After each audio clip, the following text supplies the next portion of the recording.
Footage of the aftermath of the shooting incident in Jolo shows some lapses in the handling of the incident.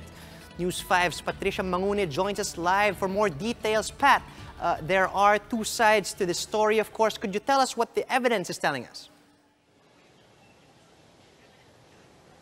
Charles, the new video showing the events that transpired after the shooting in Jolo is a significant development in the case. However, this new evidence is raising questions as to how the police and the army personnel handled the crime scene.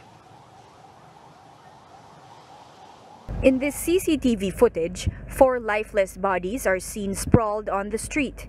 They are the intelligence operatives of the Philippine Army who were shot dead in Jolo on Monday. Men in uniform and civilian clothes are seen walking around the remains. One even lifted the head of one of the victims, opened the SUV's door at the driver's side twice, and scanned the vehicle. Former AFP Chief of Staff retired General Ricardo Visaya posted the video.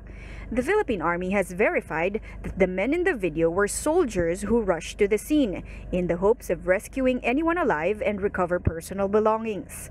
Kasi naka-receive na sila ng calls from one of our witnesses, yung isa naming operative na nakakita ng shooting. Tingnan nila yung mga identities ng nandun sa nandun sa area. Chinek nila yung pulse kung may buhay and secure the vehicle, no? The soldier who opened the car door was identified as the older brother of one of the slain operatives, Corporal Abdal Asula, who drove the vehicle before his demise. The Philippine Army admitted their lapses. Well, the lapses really is yung pagbukas ng pinto, pagkuha ng personal things ni Corporal Asula. First thing that came into his mind is to secure his things and make a makeshift pillow at i-secure yung ulo ng kapatid niya.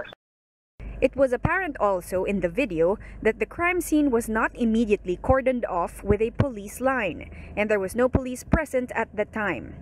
When the PNP Soco and Sulu Provincial Director Colonel Michael Bawayan arrived, they were able to get permission to retrieve the intelligence equipment.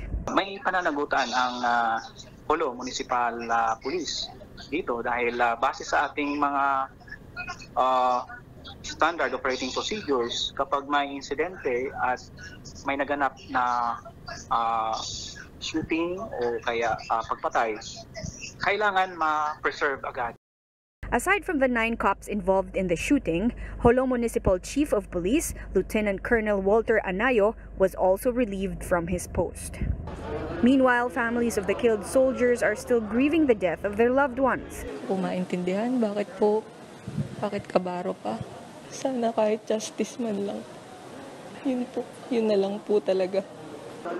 Defense Secretary Delfin Lorenzana chose to withhold judgment until the investigation of the NBI is concluded. He paid his respects to the families at the mortuary of the libingan ng mga bayani. Lorenzana also called on both the police and the military in Jolo to not let the tensions escalate. Advise our leaders, yung mga military leaders natin, to control the people.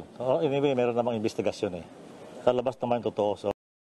The NBI has finished its forensic examination on the slain soldiers. The results showed that the victims sustained several gunshot wounds.